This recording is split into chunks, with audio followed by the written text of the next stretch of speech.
inspirational for Dave and the movie you're about to see tonight. Richard did a movie that is part of the AE 9/11 Truth Collective, and I'm not going to waste any time. I'm going to pass the mic over to Richard, and he will talk to you further. Thank you. Thank you, Jennifer. Welcome, everybody. It's an incredible honor for me to introduce our filmmaker tonight, Mr. David Hooper.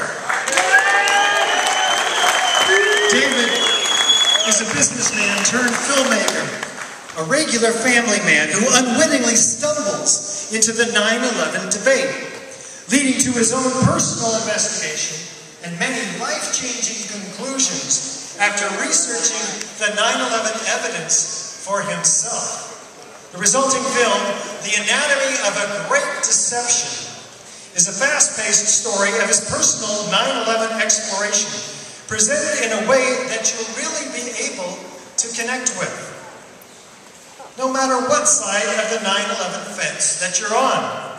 It's a film that bridges the gap between the missing 9/11 evidence and those who are unaware that it even needs to be considered. I was deeply inspired by the open mind exhibited in David's quest for the truth, particularly when he found himself retreating behind the arbitrary line in the sand that he had drawn for his own psychological safety. In the beginning of this journey, David discovered for himself while making this film, and he notes, logic beat out my former dismissive conventional thinking self, which never would have considered any of this evidence even remotely possible before.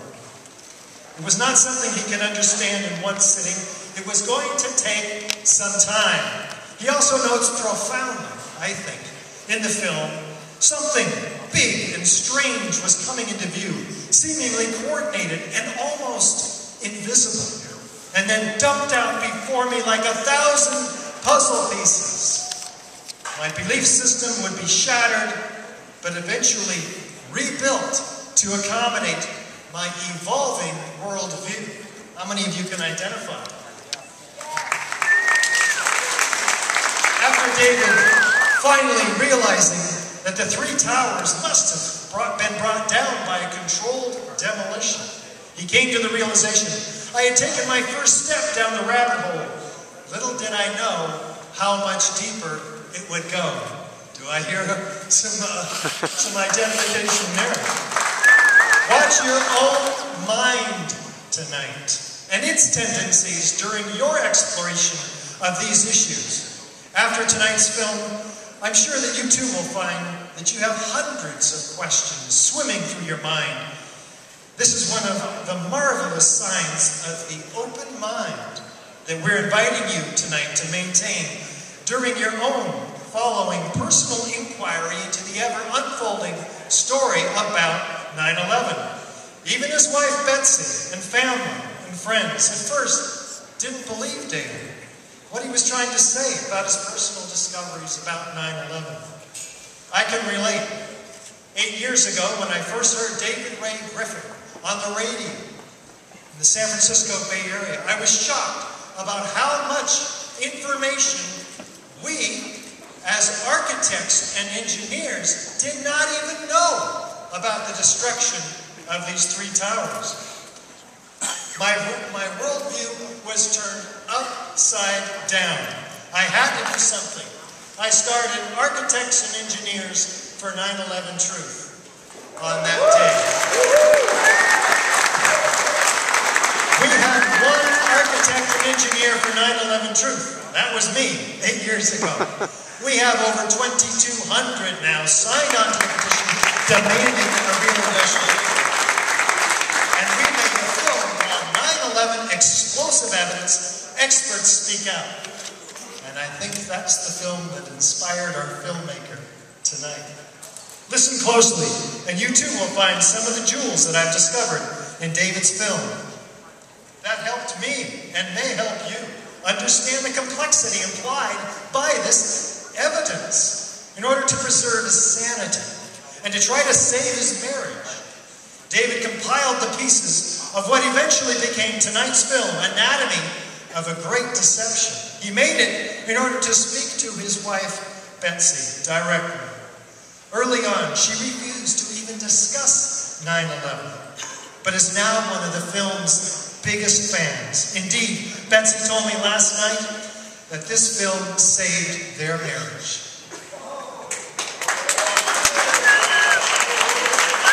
Actually, in this film, he's paved a path for all of us. It's an easy-to-watch film that is bound to alert hundreds of thousands more to the dog that didn't bark in solving the crime of the century. David's father, David Hooper Sr., was a Navy man. He taught his son that when America is in trouble, her citizens stand up and fight for her. Well, that is exactly what David Jr. has done in making this film. He's become a patriot who doesn't just wave the flag, he's defending it. He's put his relationship with his wife, his family, and his friends, perhaps even his life, on the line. His father would be very proud of him tonight. Ladies and gentlemen, I give you our filmmaker, Mr. David Hooper.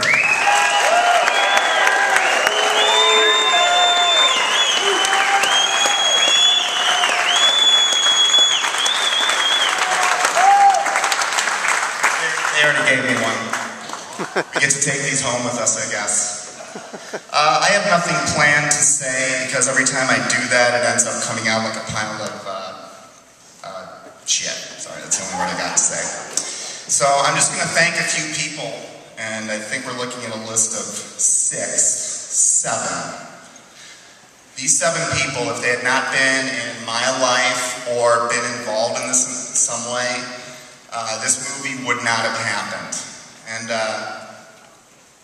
so let me get started. First, Richard Gage. Everyone needs to give him a round of applause. It's what he started doing 10 years ago. Took an incredible amount of guts and balls, and I appreciate that very much. And everything you're about to see here is nothing more than a descending thought from what it was that Richard Gage started talking about. And in my opinion, you are the embodiment of what a real patriot American looks like, and I just want to say thank you very much. There's someone else that went through a lot more hell than Richard did when I was making this movie, and that's my wife, Betsy. Where are you right now, honey? Oh, there you are. Hey, she's the girl in the black dress up there. This poor girl, when it was about mid-February of 2011, when I took my first look at 9/11, probably something that a lot of people in this room have done. And I think one of the reasons a lot of people are here is because it touched you in some way, because you understood how important this is. And my poor Betsy was pregnant at the time that I started even looking into this. And that wonderful woman put up with me all my stages of grief from, and I'm sure you guys can identify with me if you've ever looked at this for yourself. The anger, the denial, finally the acceptance, and she is just, I'm about to cry saying this, but she is one of the best women I've ever met, and thank you, honey, for staying with me. I love you.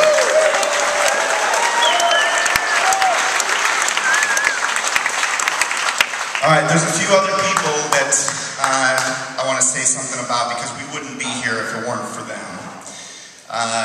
Kelly David at Architects and Engineers, she was really the linchpin in us raising enough money to be able to afford all your people's cocktails and all this rental of this room and everything like that.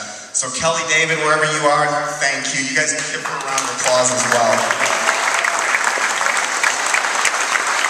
Catherine Volmerhausen,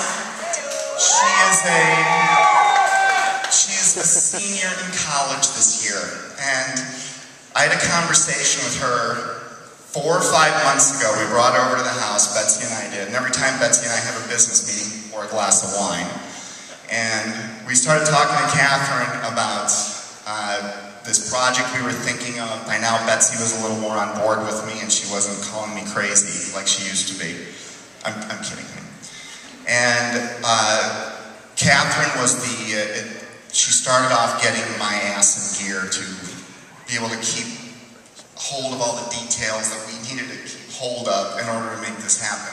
Catherine Volmerhausen, wherever you are, she's a pretty girl in a red dress. I hear something over there. I love you. Thank you. But these are in random order. These are not in order of importance, by the way. Because in that case, I would say Betsy can probably be at the top of the list. And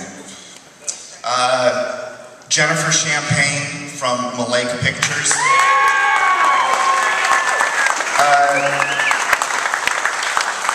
What she did is, I like to use a lot of metaphors. You'll see some of those in the movie. And what she did is took the junky, beat-up car that I was working on that had a good engine, but that was rusted out and had holes in the seats and really looked like a pile of junk. And she took that thing and gave it some sparkle and shine and put new leather on the seats and some nice new hubcaps so we could go out driving and be proud about it.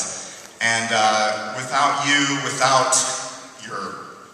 you're much more than just some business person. I've fallen in love with you literally over the last few months, and she needs a big round of applause as well. Someone that she mentored that had to put up with me and my antics, because I'm the kind of guy that wears my feelings on my sleeve, and what you see is what you get with me. And I think I shocked this young girl when we first started working together. Chelsea Jenkins, who edited this movie. This movie does not happen without her. Quick sidebar, I will also mention Katie Rand, and I know her parents are here this year. You're going to see some of her special effects in here. These are things that are way over my head. And finally, one of my new best friends, Howard Bolitho. Thank you.